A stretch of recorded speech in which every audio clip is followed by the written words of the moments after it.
falando sobre o cuidador, de um comportamento muito perigoso que ocorre em muitas famílias, em muitas pessoas que são cuidadores. Eles passam a ocupar o tempo inteiro do dia com alguma atividade física ou mental, ou às vezes física e mental, para não pensar na doença do familiar. Então, aquela pessoa que é hiper mega ocupada já terceirizou ali para um outro familiar, para o ajudante, para um cuidador profissional, de alguma forma, os cuidados, e ele, de certa forma, está negando a doença, né? Nas fases da doença, para o paciente, tem negação, aceitação e revolta. Né? Interessante essas palavras, né? Negar a doença, aceitar a doença e uma revolta, tá? É necessário às vezes passar por essas fases também pro cuidador, tá certo? E muitas vezes a gente nota isso em consulta, no convívio com o paciente, nos retornos, que o familiar às vezes ele nega, não, doutor, tá tudo bem, olha aqui, ó, eu trouxe aqui os exercícios que o terapeuta ocupacional fez, o psicólogo tá lá estimulando, e ele está muito bem, olha só como melhorou. Aí você avalia ali primeiro, você não vai ser rígido demais, né? Você tem que saber acolher primeiro também a angústia do outro. Mas você com o olho técnico ali vai vendo os resultados e não melhorou. Aí você tem que ter muita sutileza, muita delicadeza de compreensão e empatia com a pessoa nessa hora de dizer, olha, de fato está aqui um padrão, né? Mudou o padrão. Como o médico tem que te dizer que não melhorou, e tem que te dizer que isso não é o fim do mundo também, tá? Mas que você tem que buscar um meio termo nisso daí, tá certo? Ah, doutor, mas você está usando um terapeuta ocupacional fantástico, assim, e você fez alguma atividade com ele, né? Assim, não, doutor, não tem tempo, né? Você sabe que para vir aqui já é uma loucura, né? Então, nosso chamado é nesse aspecto, tá?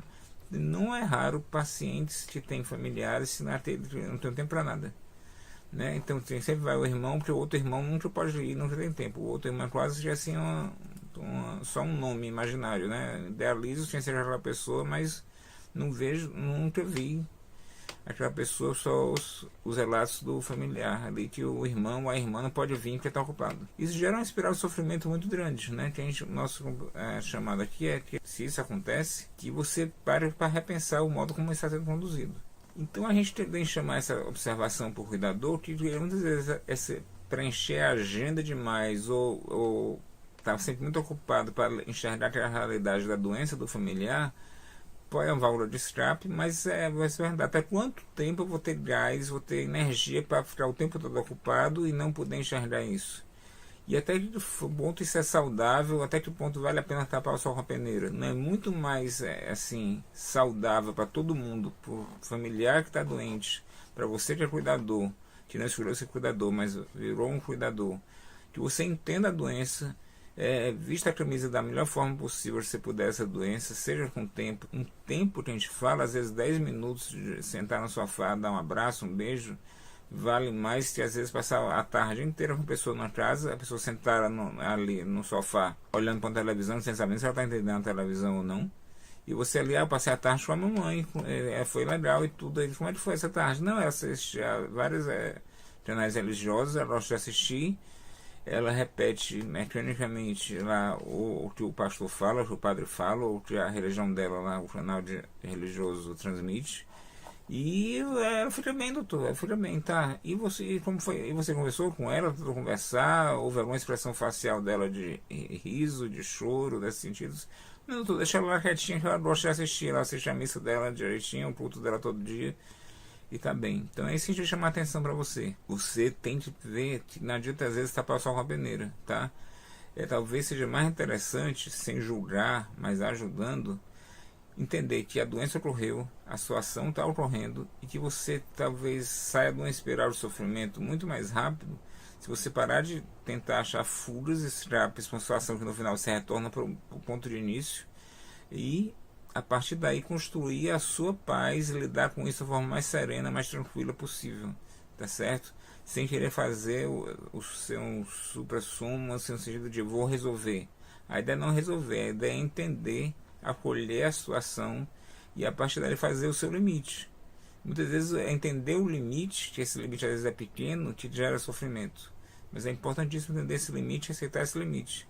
E não se julgar, tá certo? Você está fazendo o melhor que pode. Agora você tem que entender, ver como você está fazendo. Essa é a questão. Fazendo algo que você está. A questão é como você está fazendo e como isso vai implicar para você, na sua saúde principalmente, de repente desenvolver uma ansiedade, é uma doença arterial crônica, tem um infarto, tem um AVC, e porque guardou, escapou de encarar aquele de frente, e de repente aconteceu algo mais agressivo, tá? Esse é o nosso alerta, esse é o nosso chamado, pode contar com a gente para isso, para te ajudar. Bom, pessoal, muitas vezes a gente recebe no consultório a família, né, o parente, junto com o filho, a filha, o neto, a neta, que está ali, toma a frente da sua ação, e que muitas vezes você nota uma certa tendência ali de sinais de alarme, sugestiona algumas coisas e ele diz: doutor, psicólogo para mim não precisa não, remédio para mim não precisa não. Por quê? Eu vou conversar com o psicólogo, fazer um orador físico, fazer uma atividade física. Eu estou bem, já doente a papai e a mamãe. E olha como eu cuido bem dele aqui. Aí puxa lá uma planilha de Excel, já toda com cores, cada hora, turno tem uma cor, cada remédio tem uma cor diferente, impressa, às vezes até plastificada. Tudo muito bem feito, organizado, louvável isso aí. Tiro o chapéu para quem tem essa paciência de fazer tudo isso. Mas você nota que a pessoa está usando aquilo como uma válvula de escape também, tá? Para dizer assim: olha, eu estou fazendo tudo direitinho, não tem por que eu procurar um profissional para me ajudar. E aí está a situação, o nosso chamado para você ter esse foco de carinho e de atenção com você próprio. Se você é cuidador, muitas vezes você vai questionar isso aí, por exemplo, o psicólogo, para conversar, para só expor as suas angústias, como foi a semana. Você poder dizer para uma pessoa neutra, que não vai te julgar, não vai ter sem nenhum sentimento contigo mais íntimo. Você vai contar isso para um primo, para um irmão, para uma irmã, você vai dizer: vão me julgar, você vai contar para alguém. Não, o cara está ali, o psicólogo, a psicóloga está ali para te ajudar.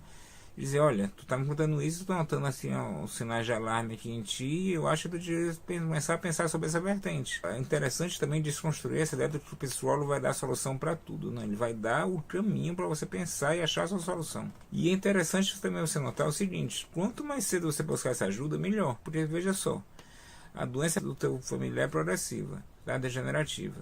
Então isso aí não vai ter uma reversão, vai ter uma progressão cada vez lenta ou mais avançada, mas vai ter uma progressão.